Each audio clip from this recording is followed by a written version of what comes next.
क्या आपने कभी सोचा है, अगर किसी मुसलमान को बेदर्दी से जहाज से उठाकर सीधे समंदर की गहराइयों में फेंक दिया जाए तो क्या होगा? क्या वो लहरों में डूब जाएगा? क्या वो किनारे तक पहुंच पाएगा? या फिर अल्लाह ताला का कोई करिश्मा जाहिर होगा? ये सिर्फ एक कहानी नहीं, बल्कि एक हकीकत है जो हमें तवक्कुल और सब्र का असली मतलब सिखाती है। जब इंसान हर सहारे से मायूस हो जाए और बस अपने रब का नाम ले, तो क्या समंदर भी उसके लिए रहमत का जरिया बन सकता है? आज हम आपको वो वाकया सुनाने जा रहे हैं जो साबित करता है कि अल्लाह की मदद वहां भी पहुंचती है जहां इंसानी आंखें नहीं पहुंच पाती। लेकिन आखिर कैसे? क्या हुआ उस मुसलमान के साथ और कैसे समंदर की लहरें उसके लिए पनाह बन गईं? जानने के लिए आखिर तक हमारे साथ रहिए, क्योंकि ये किस्सा आपका ईमान ताज़ा कर देगा और आपको यकीन दिला देगा कि अल्लाह के करिश्मे की कोई हद नहीं। यह दास्तान है एक ऐसे समुद्री सफर की जहां लहरों में सिर्फ पानी नहीं बल्कि इम्तिहान छुपा था। एक बड़ा और मजबूत जहाज जिसमें अलग अलग शहरों के कई ताजिर अपने माल और दौलत के साथ सवार थे। किसी के पास कीमती सोना चांदी था, किसी के पास उम्दा कपड़े और किसी के पास मसालों का खजाना। सब अपने रिज्क और बेहतर मुकद्दर की तलाश में इस सफर पर निकले थे। उस वक्त हवा भी नरम थी, लहरें भी सुकून में थीं और दिलों में तवक्कुल भरा हुआ था। मगर अचानक समुंदर का मिजाज बदल गया। एक खतरनाक तूफान उठा, आसमान पर काले बादल छा गए, बिजली गरजने लगी और जहाज लहरों के थपेड़ों से कांपने लगा। खौफ ने सबको घेर लिया, चेहरों से उम्मीद का नूर गायब हो गया और ऐसा लगा मानो मौत का साया पास आ चुका है। कप्तान ने सबको जमा किया और कहा, अगर जिंदगी चाहिए तो कुर्बानी देनी होगी। जहाज भारी है, अगर वजन कम न किया तो हम सब समुंदर की तह में चले जाएंगे। कुछ सामान समुंदर में फेंकना पड़ेगा। अब मसला उठा कि किसका सामान जाए। सबकी नजरें एक नए सौदागर पर टिक गईं जिसके पास सबसे ज्यादा माल था। लोग बोले, इसी का सामान फेंक दो, जाने बच जाएंगी। मगर उस सौदागर ने अद्दल की बात की, क्यों सिर्फ मेरा नुकसान? अगर हर कोई थोड़ा थोड़ा दे तो सबकी जान भी बच सकती है और किसी एक का सारा नुकसान भी नहीं होगा। लेकिन अफसोस,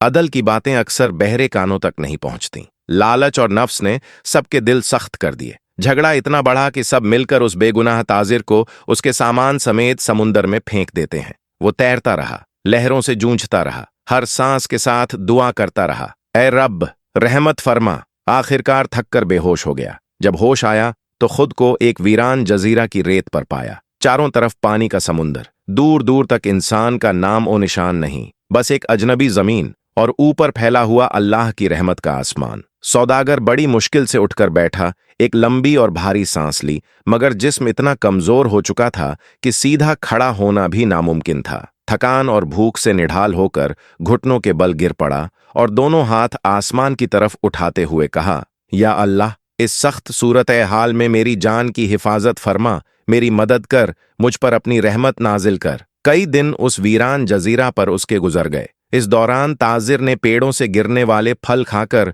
और कभी कभार किसी खरगोश का शिकार करके अपना रिज्क हासिल किया। एक दिन उसे वहां मीठे पानी की एक नहर मिल गई जिससे वो अपनी प्यास बुझाता और शुक्र अदा करता। रात की ठंडी हवाओं और दिन की तेज धूप से बचने के लिए उसने जंगल से लकड़ियां काट काट कर एक छोटी सी झोपड़ी बना ली ताकि खुद को मौसम की सख्ती से बचा सके और इस इम्तिहान में सब्र के साथ कायम रह सके। मगर एक दिन, जैसे कहते हैं, गरीबी में आटा गीला, वैसा ही हुआ। ताजिर आग जलाकर अपना खाना पका रहा था, लेकिन चूल्हे की वो छोटी सी आग झोपड़ी की सूखी लकड़ी तक पहुंच गई। उसने पूरी कोशिश की कि आग बुझ जाए, मगर तेज हवा और सूखी लकड़ी ने आग को फैलने का मौका दे दिया। कुछ ही पलों में पूरी झोपड़ी जलकर राख का ढेर बन गई और उसका छोटा सा आसरा भी छिन गया।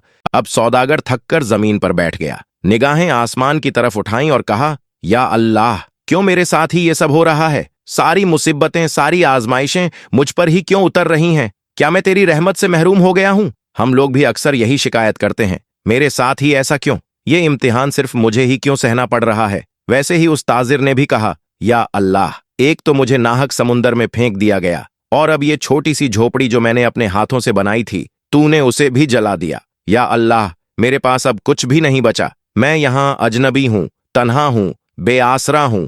ये सब आफतें मुझ पर ही क्यों आ रही हैं? इतना कहकर उसने अपना सर झुका लिया, अल्लाह की बारगाह में दिल की सारी बातें अर्ज कर दीं और गम, भूख और थकान से निढाल होकर वहीं जमीन पर भूखा ही सो गया। सुबह की पहली किरण के साथ सौदागर की आंख खुली, लेकिन इस बार उसके सामने एक हैरत अंगेज मंजर था।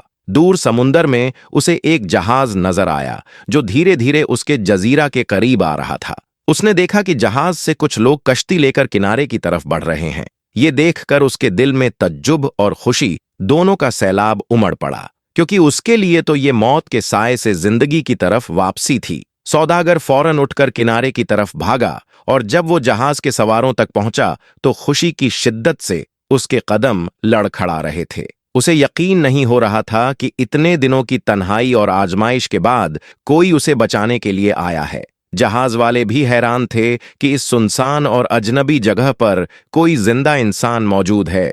कुछ पल खामोशी के बाद सौदागर ने सवाल किया, भाइयों, मुझे एक बात बताओ, तुम्हें कैसे पता चला कि मैं यहां हूं? ये तो बिल्कुल अनजान और वीरान जगह है। मेरा ठिकाना तुम्हें किसने बता दिया? जहाज वालों ने मुस्कुराते हुए जवाब दिया, हमने दूर से यहां धुआं उठता हुआ देखा। समुंदर के सफर में जब कोई मुसीबतजदा मदद चाहता है तो धुएं या आग के जरिए इशारा करता है। हमें लगा कि कोई यहां से हमें मदद के लिए पुकार रहा है, इसलिए हम कश्ती लेकर देखने चले आए। ये सुनकर ताजिर की आंखों से शुक्र के आंसू बह निकले। उसने वहीं खड़े होकर कहा, अल्हम्दुलिल्लाह, तूने मुझे नाउम्मीदी से निकालकर रहमत में बदल दिया। फिर उसने उन जहाज वालों को अपनी पूरी कहानी सुनाई, कैसे सफर के दौरान दूसरे ताजिरों ने नाहक उसे और उसके सामान को समुंदर में फेंक दिया और कैसे वो लहरों से लड़ते लड़ते यहां तक पहुंचा।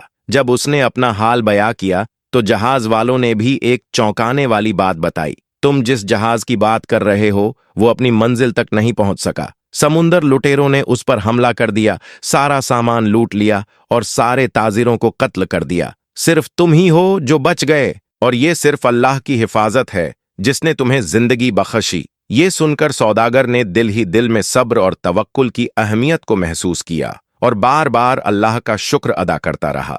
यह सुनते ही सौदागर की आंखों से आंसू रुकने का नाम नहीं ले रहे थे। वह वहीं झारो कतार रो पड़ा और सजदे की हालत में गिर गया। उसके होंठ कांपते हुए कह रहे थे, या अल्लाह, तेरे काम और तेरे फैसले सबसे बेहतर हैं। तू अपने बंदों के लिए जो भी करता है उसमें सिर्फ खैर होती है। कमी तो हमारी तरफ से है कि हम सब्र नहीं करते, बेसब्र हो जाते हैं, वरना बाद में समझ आता है कि तेरा हर फैसला बिल्कुल हिकमत भरा और सही था। फिर उसने नरमी से कहा, मेरे भाइयों, बहनों और अजीज दोस्तों, अगर कभी तुम्हारे हालात बिगड़ जाएं तो खौफजदा मत होना, मायूस मत होना। यकीन रखो कि अल्लाह की तदबीर में हिकमत होती है। जब तुम्हारा कोई काम रुक जाए, तुम्हारी कश्ती भंवर में फंस जाए या तुम्हारा छोटा सा आसरा, चाहे वो एक झोपड़ी ही क्यों ना हो, जलकर राख हो जाए, तो ये जान लो कि रब्बुल आलमीन तुम्हारे लिए इससे बेहतर इंतजाम कर रहा है। अगर आपको यह किस्सा पसंद आया और आपने इसमें से इब्रत और हिकमत पाई